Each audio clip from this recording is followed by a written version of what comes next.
Let's talk about what happened after Silverton. So at the end of Silverton, drove out and we ended up stopping in Ouray.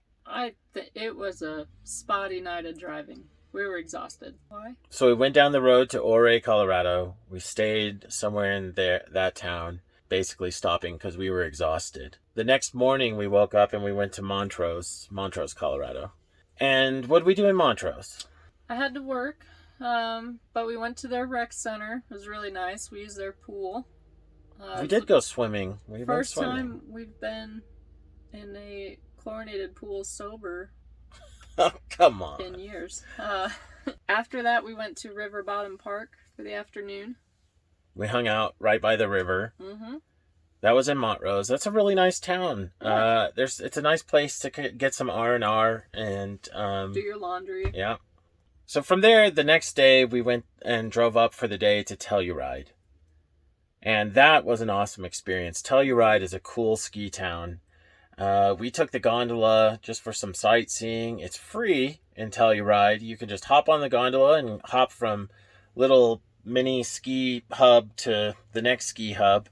It's really cool for sightseeing. And so we really enjoyed that. That was really cool. We learned which mountain is on the Coors Light can and stopped for photos with a Coors Light can. We did. We bought a Coors Light can so that we could take photos of the peak that's on the Coors Light can. So after a day at Telluride, we had forgotten to pick up our laundry actually in Montrose. So we left a little earlier than we anticipated, about 7 o'clock.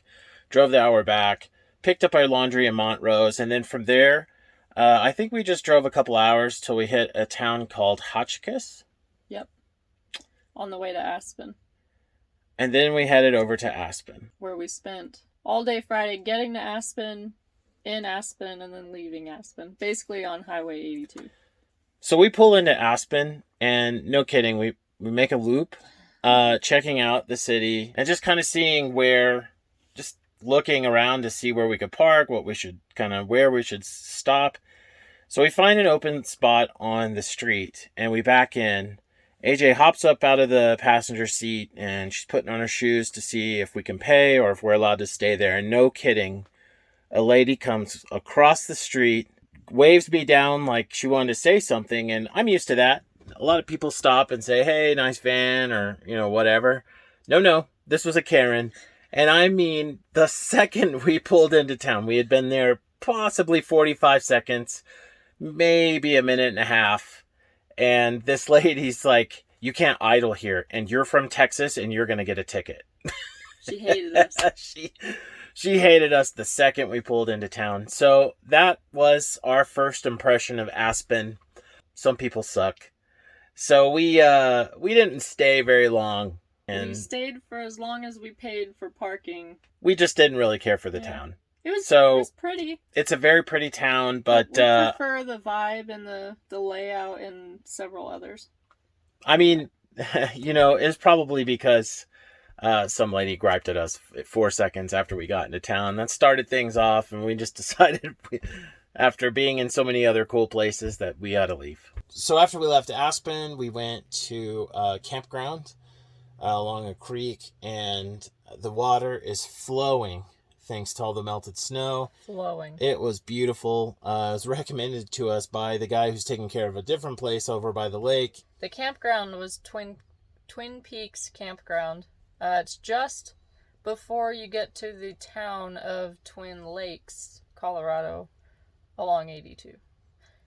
And 82, south, if you go south out of Aspen, it's incredible drive. There's some really narrow spots right along the edge of a cliff, but there's some gorgeous views through there, several waterfalls. Where are you right now? Somewhere on, 82? South of Aspen. What's behind you? We're by the pass. I forgot what the pass is called. A waterfall. Gorgeous. Lincoln's Lake Trail starts behind us. It's not bad right here. It's not bad right here. It's pretty good. So we went through a mountain pass. What was it, Independence Pass? Yeah, it's very pretty. But that whole loop is called Top of the Rockies, and if you get a chance to drive it, you should. From there, we went we went over to Breckenridge. Mm-hmm. We had some lunch, went to the rec center, worked out, got some good fresh showers. Then we had some lunch at Empire Burger, where it decided to start torrentially raining. Oh, bad. Hey. Hi. Well, we tried to check out Breckenridge, and it's raining a bit. So Raining a bit. we're not gonna get to walk around today. We had to walk in that rain back from dinner. Yep. But if you're in Breckenridge and you want a good burger, Empire Burger's pretty good. That's pretty good. It's pretty good. And it was indoors, outside of this rain. So Cold rain. Alex has tried to walk around Breckenridge like 2 or 3 times. That was the 3rd time. I have yet to be able to walk around downtown. Yeah, it keeps happening. From Breck, we went over to Vale. Driving on I-70 towards Vale. Hey! It's fucking gorgeous. It is. Never seen it in the springtime. It's very pretty. I've only ever seen it covered in snow. It's just so green and gray. I haven't visited any of these places in the summer. And I got to tell you, it's hard to determine if they are better in the summer or in the winter. They are ski towns, but also in the summer, they are hiking towns. They're beautiful. All the pubs are open. They're still very, very active. So Vale's gorgeous anytime you go. From Vale, we went over to Denver. So just an admin day in Denver. Me and his mom got new phones. Ben got a new SIM card. It's an admin day. Yeah. Work and picking up some stuff that we had shipped to us. And that's where we started heading north. From there, we went to a tiny little town. So from there, we looked for some BLM land. And I think it was in Gilpin was the name of the town. It was Gilpin County. We couldn't find a name of the town. It's near Black Hawk? So we use a couple apps that tell us where BLM land is. And we followed the directions. It puts it into Google Maps. We follow the directions. And it ends up taking us down, who knows, this really, really narrow, kind of bumpy dirt road in the middle of what looked to be some sort of exotic neighborhood. And we get, I don't know, pretty far back there and realize there's no campground back here. There's nothing. And we can't figure out, I could still have the link in my messages where I sent it to her, but can't figure out how we got that pin. It's not even a pin on the map in the app we got it from. We don't know how we ended up down there, but we ended up in the middle of nowhere. But man, the internet was incredible.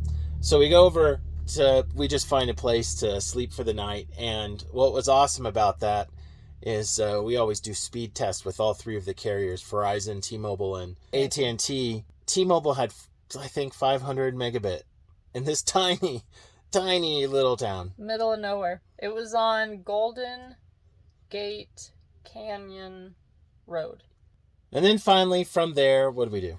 We went and looked for another dispersed camping spot south of Estes. But we got there and had no cell service whatsoever. So we decided to go into Estes Park and we got some lunch at Wayfinder. And then we went east from there. Something I have to point out right now while it's being videotaped is Alex doesn't know her right from left. So when she says we went east, what she meant was west. Towards Denver, towards I-25, and then north to Cheyenne. I will show you on a map right now. You go east out of Estes Park. Oh, I know. To go to I-25. But that's not what you meant. That is what I meant. It's not what you meant. Yes, it is. We went east. Where did we go? We went east to I-25, and then we went north to Cheyenne, where we got stuck in a bad hailstorm. Well, sometimes it can't be avoided, and you just run into some nasty weather. Looking at 60 mile per hour winds and pretty severe hail.